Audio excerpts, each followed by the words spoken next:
The West is often known for its progress in science, technology, and life. Western countries are proud of what they have achieved, and they present themselves as models of freedom and success. However, beneath the mask, there are deep flaws, deep wounds, and scars that, once seen and read, tell us the story of all the problems with the West and the problem in the way it functions. This infectious wound, this virus, affects the entire world.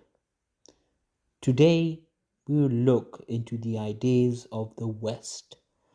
We will look into the problems of being and living as an individual, the economic inequality, the environmental harm, cultural dominance, and narrow understanding of freedom within the West. Whether you agree with it or not is your choice. Whatever I share with you is only food for thought. The first problem within the West is the central belief of living for one's self. This individualism, or in simple terms, the idea that each person should focus on their own success and happiness, this belief that is so common in the West has created a culture where people often give importance to themselves over others, and because of this, it has caused great isolation and loneliness. We can take the quote from Jean Paul Sartre, where he says that hell is other people, to convey the problem of the West's obsession with the self. Because what Jean Paul Sartre meant is that people often see others as obstacles to their own freedom. This great concept of the individual to be for one's self, to live for one's self, has made relationships feel like a burden rather than a source of support. The West values independence, which is great, but they do not seem to value having a community as much as other cultures, which has created this sense of loneliness where people feel disconnected and alienated, even if they have many material things or goods. It was true when Aristotle had said that man is by nature a social animal, and he believed that people are naturally meant to live in communities and that they are meant to help each other. Western society has lost this sense of shared community, and the great obsession with individual success often leads to social isolation and a lack of real human connection. Another problem in the West is this myth. What myth am I talking about? The myth of opportunity. This economic inequality within Western countries prove this, especially in the good old America, where it is often known as the land of the free and the great, a place where there are endless opportunities, right?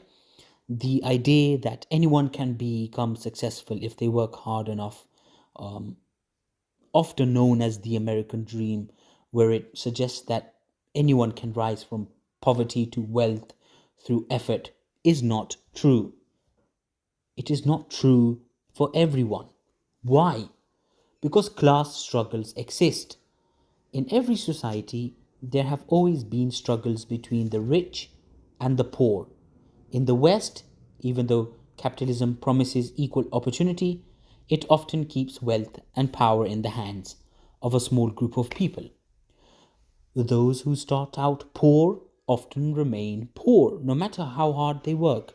If hard work was all you needed to become rich, then the people in India, Pakistan who are working for 12 to 14 hours a day for as little as 2000 rupees would tell you otherwise. Justice is the first virtue Justice is the first virtue of social institutions, as truth is of systems of thought, says John Rawls. What does this mean? It means that for a society to be truly just, it must make sure that everyone has a fair chance. But in the West, many people still face unfair barriers based on where they are born, their race, their gender, their economic status. This so called obsession with achievements and merits hide these inequalities. A subtle power play. The West's idea of progress has often meant more factories, more cities, more consumption, more material things.